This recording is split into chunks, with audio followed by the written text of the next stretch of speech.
interview with Dan Nixon, Mindfulness Initiative, UK.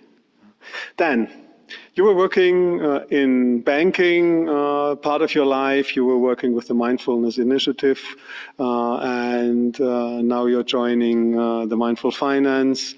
And you were one of the first who introduced mindfulness on aggregate economic levels. So, first of all, how did you come to that?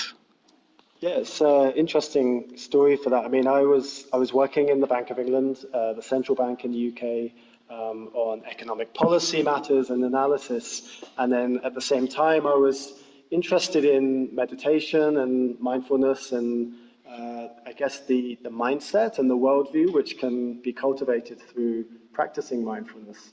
And I was connecting these two parts of my life, I guess the meditation side and the day job. And I then wrote a blog post for the Bank of England, and it was entitled "Less is More, What Does Mindfulness Mean for Economics?" And on that blog post, I was just looking at the angle of consumption and aggregate demand, and looking at the potential for mindfulness to change our relationship with how much we consume, and both at the individual level, but also at the aggregate level, and issues around how we relate to desires and how we relate to sustainability issues, and where mindfulness can fit into that picture. Mm-hmm. So mindfulness is not only an individual impact, but there is an impact in your research at least, and in your considerations. There's the impact on macroeconomic variables as well, like supply and demand and income. Absolutely, yeah. So that initial work was looking at the demand side of the economy at the kind of macro level.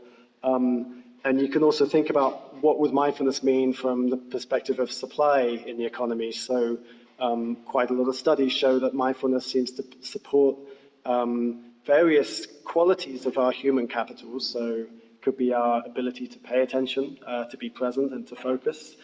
This will be positive, I think, for productivity, especially in the current age of distractions with our smartphones and so on. But it can also help with empathy and the ability to really listen better and to see different perspectives. And there's quite increasing studies interested in this connection between mindfulness, which is basically about awareness, and empathy and relating to others. Because, of course, when we practice meditation, we might be most immediately engaging with our thoughts, with our feelings, with what's going on in our bodies.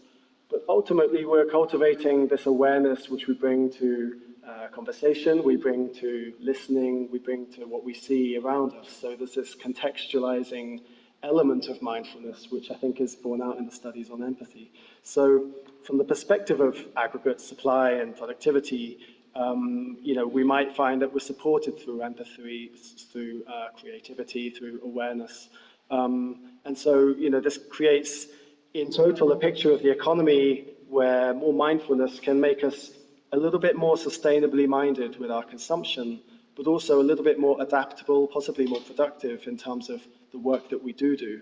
And that could create maybe something holistically which is more sustainable and more desirable in the future. Thank you very much, Dan.